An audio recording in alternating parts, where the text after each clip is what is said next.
Good morning, my YouTube family and friends. Good morning.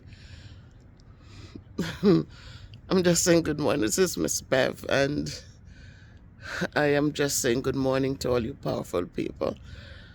Um, I'm tired. I didn't sleep well last night. I haven't been sleeping well for a few nights. I'm here because yesterday I got quite a few messages asking what's going on. They didn't see a video in many days, and I'm just up.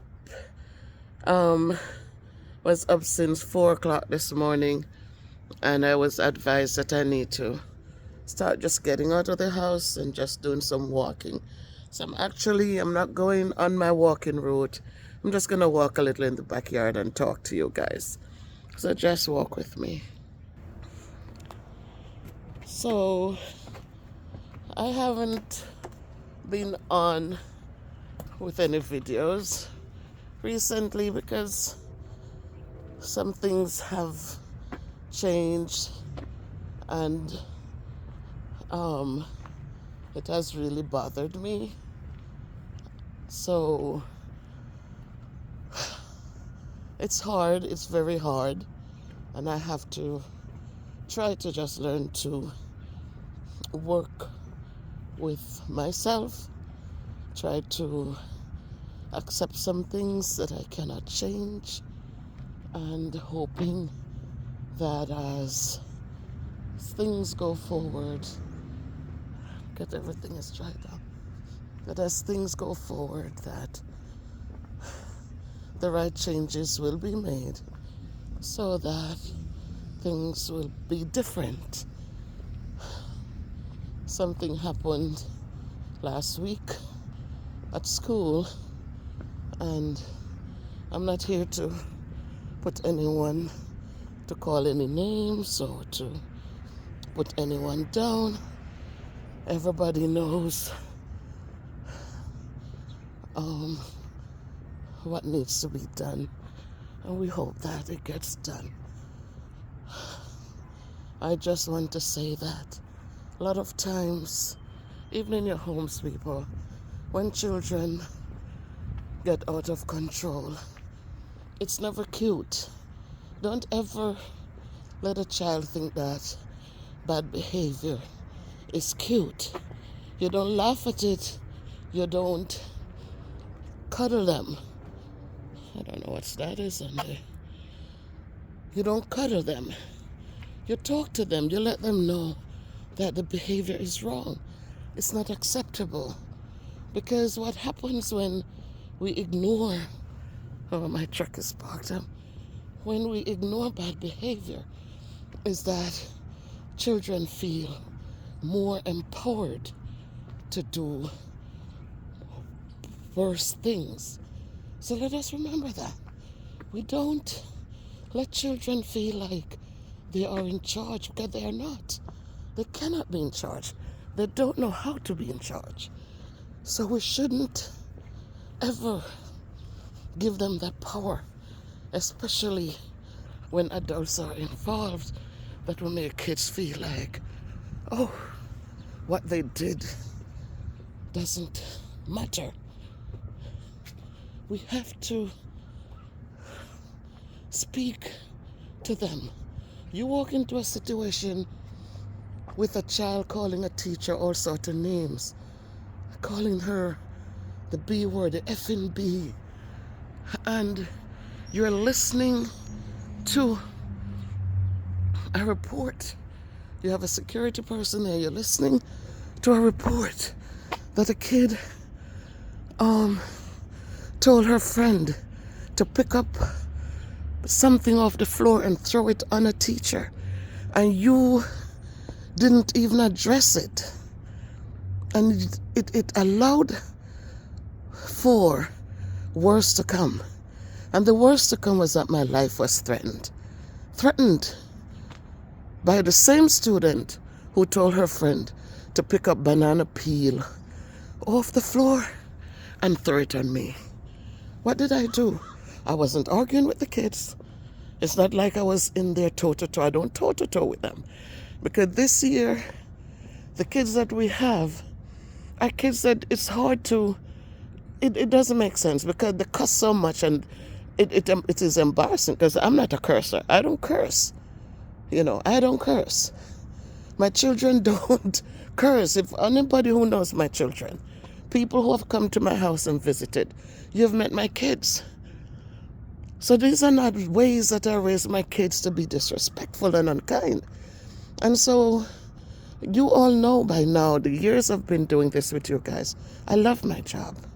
I love, love, love my job. I love what I do. You see how much I invest in bringing incentives to my children, right? I pull in frozen drinks in the summer. I pull in certificates. I love what I do. I love what I do. I've been doing this for over 27 years.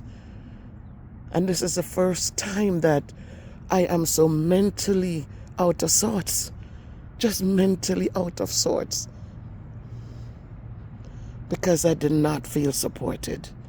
I just feel that if something was said to this child when it was told to people in charge that she advised another student to pick up garbage off the floor and throw on a teacher, if when those in charge walked into the room and heard the friend cussing at me, and what did I do to her? She cannot say I said something to her that was mean or even yelled at her. She got out her seat. She touched a kid in the head. The kid didn't like it, and all I said to her, go back to your seat. Do not put your hands on anybody's child. That's all it was. And she started calling me all sort of... And it was the security who heard it and decided to call for support. But when support came, there was no support for me. And this is what I get up at nights and I'm trying to figure out, how could this have been different? I want to be at work. But how could it have been different? How can I be back at a desk that a child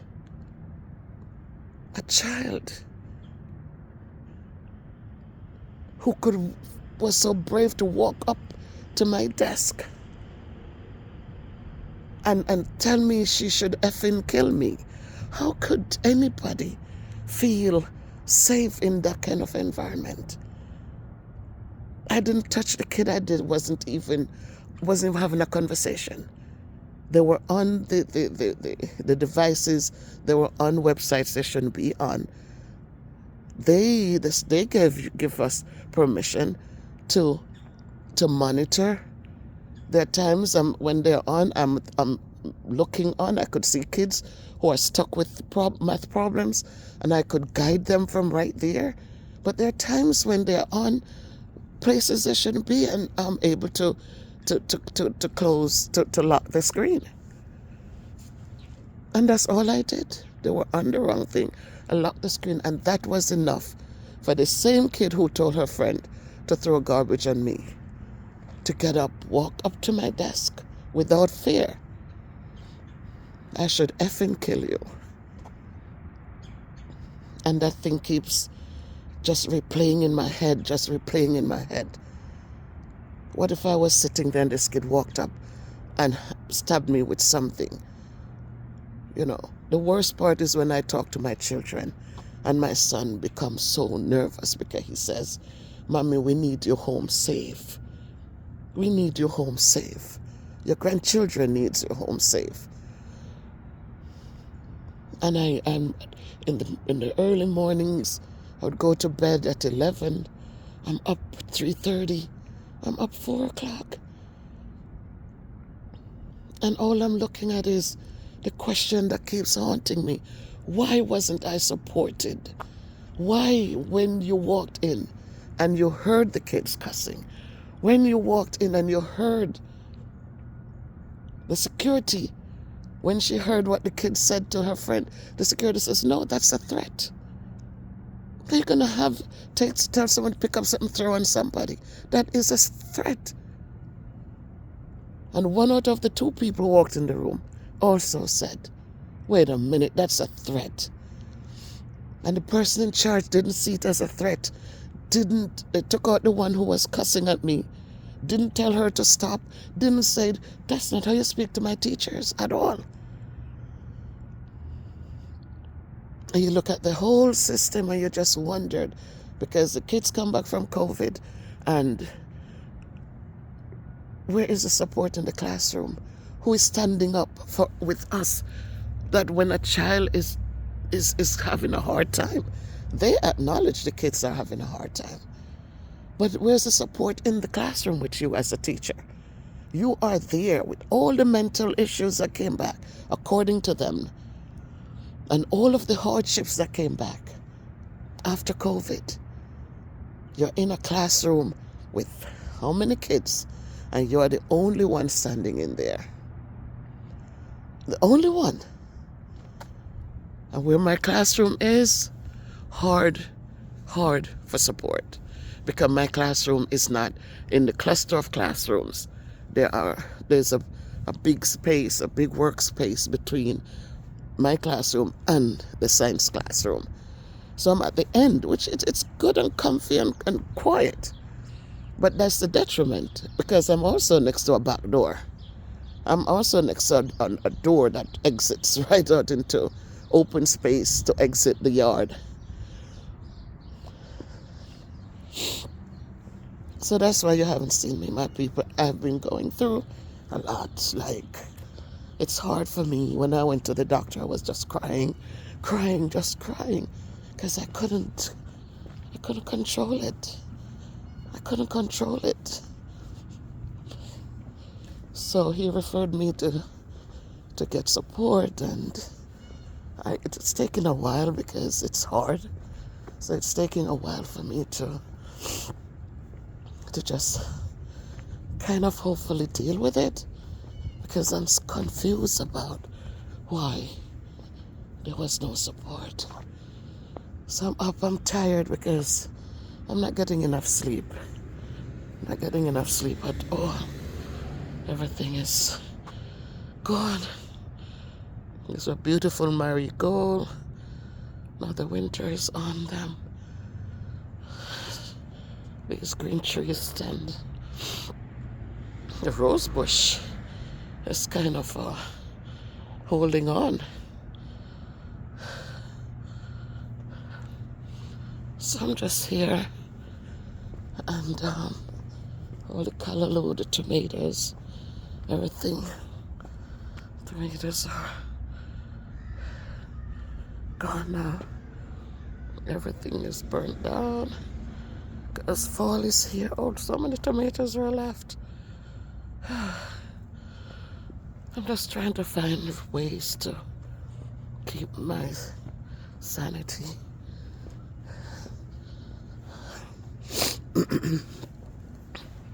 I'm just walking.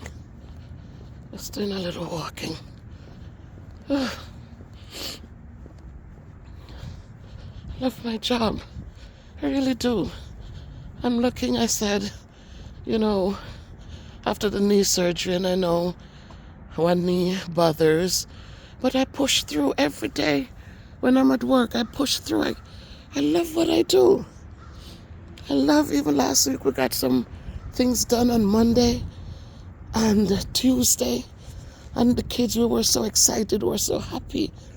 We did some notes and for their notebook, and the kids were just into it. They were just happy. They were just happy. They were just so happy, and I was happy. Monday, Tuesday, we had a good time. My husband must be happy. He gets to sleep. Every morning he got up, took me to work, even though my truck is parked there, but he gets up every day, takes me into work. So my people, just send me strength of your strength. Please lift me up in prayer, because it's a tough time for me. It is a truly tough time for me. It's unnecessary, but it's tough because I'm trying to muster up the ability to feel safe, and I cannot get that. I cannot find that. I cannot find it. I'm searching to see how could I go back to my desk and feel safe, and I cannot find it, because to be safe is not only from the children that you work with, but to be safe you want to make sure that the people who are there to help protect you are going to be able to do that. And I can't find it. I cannot find it. I cannot find it. So if any of my colleagues are watching, I can't let you see me cry. I can't let you see me cry, but thanks to those of you who reach out, thanks to those of you who are reaching out and understanding my situation. Thank you so much for the support. Thanks to those of you who texted yesterday wanting to know what was happening. My kids are fine so far. My husband is fine. We're fine, except I am just going through some interesting moments. I always talk about mental health and talk to us and talking to you, talking to myself too, how important mental health is. How important it is not to burden yourselves with things that just sucks the life out of you. I'm always saying to you, seek support if you need it. Don't struggle alone. And from last week, Big Sabbath came. I didn't even post anything on Sabbath, which I always posted, if it's even Happy Sabbath. And I didn't. And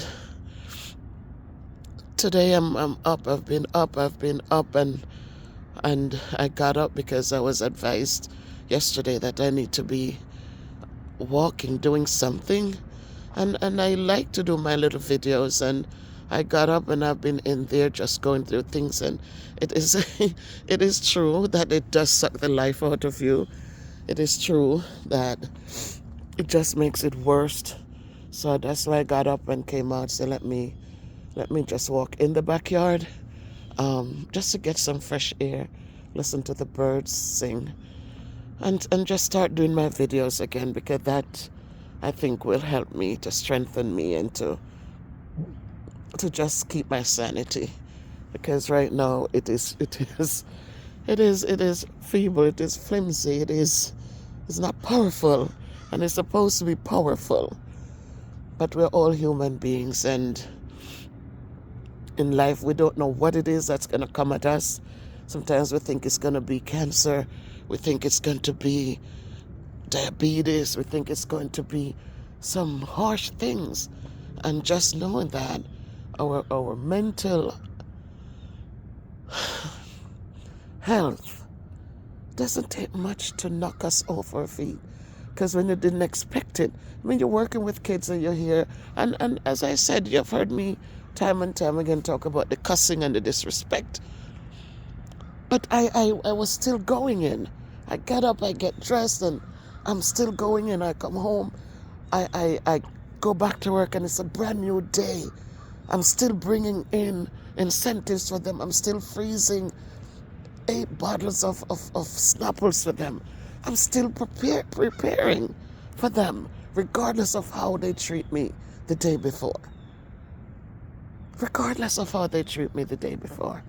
But this thing, where it just really shattered everything from under my feet. It just knocked me down, because the threat was just awakening for me. It was like, oh, this can really happen.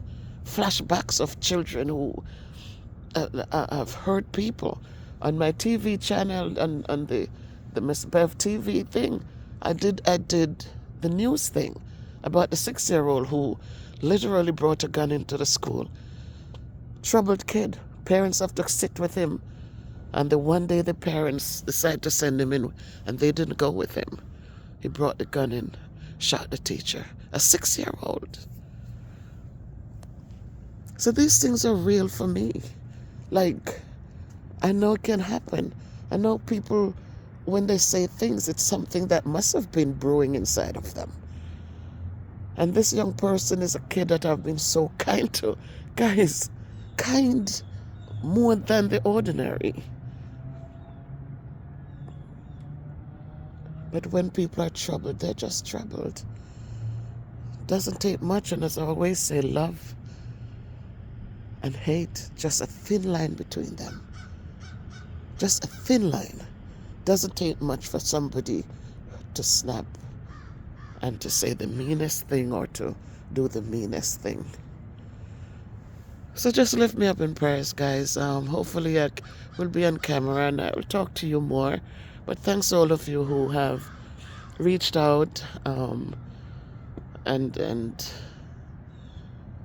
just reach out to check in because you didn't see me dropping any videos. I am here, and I just need you to pray me up. Just pray me up. I need strength. Send me strength. So much is gonna be, so much decisions I have to make because I cannot function if I'm not stable. I cannot function if I'm not feeling safe. That's ridiculous. But sometimes we have to lose so much in order to gain. And as I said, when it comes to material things, that's not happiness. Happiness is having the abilities to discern right from wrong. Happiness is the ability to love and appreciate love. Happiness is to be able to encourage and support. Happiness is to be able to do good for those who are in need. So all of us, we have different. My pumpkin just dried up. Like, had one pumpkin in the tree and the winter came and it's gone. Yeah, so happiness comes in different shapes and forms, and I just want to find that again. So thank you to my children. Thank you guys for understanding and supporting and encouraging. Thank you to my sister. I saw that you reached out so early this morning because I guess you knew that I wasn't sleeping. So thank you. Thank you to my husband, he doesn't say much, but he understands. He knows I'm somebody who works. No matter I get up some morning and my back hurts, but I'm going. I'm going. Sometimes my right knee, because it had to support me when I did the surgery to fix the ligament in my left knee. And the poor right knee now needs some love. And sometimes to navigate the stairs, it is interesting. But I'm going. I'm up and I'm out there. I love it, and I love my classroom because it is right there on the first floor and I don't need to climb stairs to get to it. And now, I don't know. But God knows best, and I put everything in His hands for Him to lead and direct. The birds are flying. Where are they? The crows are cawing.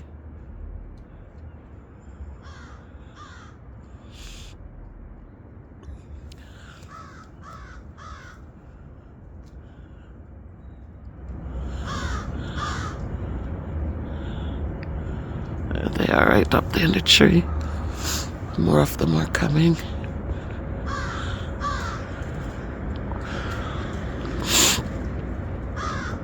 I'm sitting here, my eyes, the tears are just running down my cheeks, which is not good. But I'm thankful.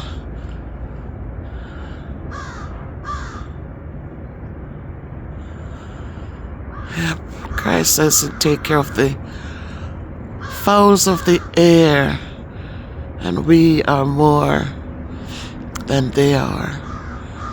So I know He will His eyes are on the sparrow, and I know he cares for me. Why should I feel discouraged?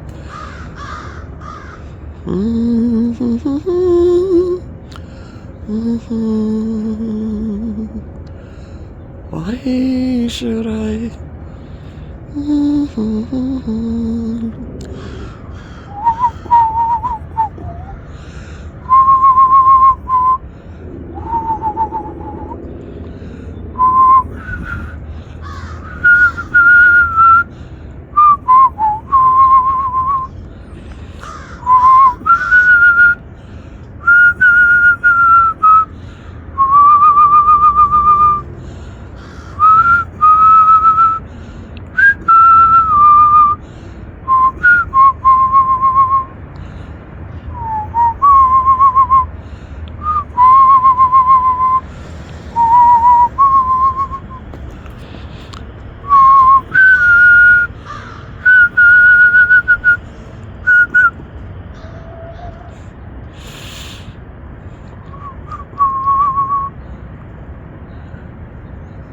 They're just sitting up there.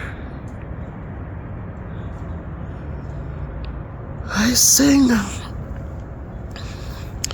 Okay, my people, take care.